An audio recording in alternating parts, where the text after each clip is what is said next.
Praise the Lord. ஒரே ஒரு வசனத்தை கூட காண்பித்து கொடுக்கிறேன். 1 தெசலோனிக்கேயர் 5ஆம் அதிகாரம் 21வது வசனம்.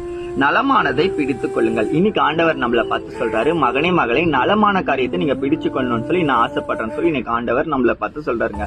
அது என்னங்க நலமான காரியம்? நம்ம வாழ்க்கைக்கு நல்லது எது, கெட்டது எது, நம்ம என்ன பண்ணணுன்றத நம்ம ஆராய்ந்து அறிந்து கொண்டு திட்டமிட்டு செயல்பட்டு நம்ம இந்த காரியத்தை நம்ம செய்யணும் சொல்லி இன்னைக்கு ஆண்டவர் நம்மள பார்த்து சொல்றாருங்க. மேல இருக்க வசனத்துல சொல்லப்பட்டிருக்கு, எல்லாவற்றையும் சோதித்து பார்க்கணுமா. இன்னைக்கு உங்க லைஃப்ல பாத்தீங்கன்னா நீங்க ஒரு பிசினஸ் பண்றீங்க. அந்த பிசினஸ் நீங்க பண்ணிட்டு அது லாஸ் ஆயிட்ட பிறகு அதை நீங்க விட்டுட்டீங்க.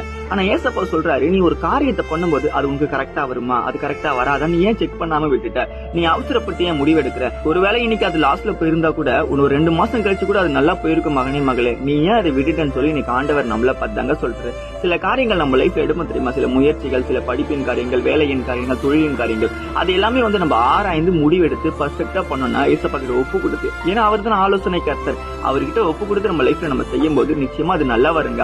ஏசப்பா நம்மள பார்த்து சொல்றதுன்னா, எல்லாவற்றையும் சோதித்து பாரு, நீ சோதித்து பார்த்துட்டு நலமானதை பிடித்துக் கொள்ளுன்னு சொல்றாரு. அப்ப உனக்கு எது சக்சஸ் கொடுக்குதோ அந்த காரியத்தின்படியே நீ வாழ்க்கையில முன்னேற முடியும்னு சொல்லி எனக்கு ஆண்டவர் நம்மள பார்த்து சொல்றாருங்க. விசுவாசிக்கிறீங்கன்னா ஆமீன் போட்டுக்கோங்க. இதே போல வசனம் ஃபாலோ பண்ணிக்கோங்க. God bless you. ஆமீன்.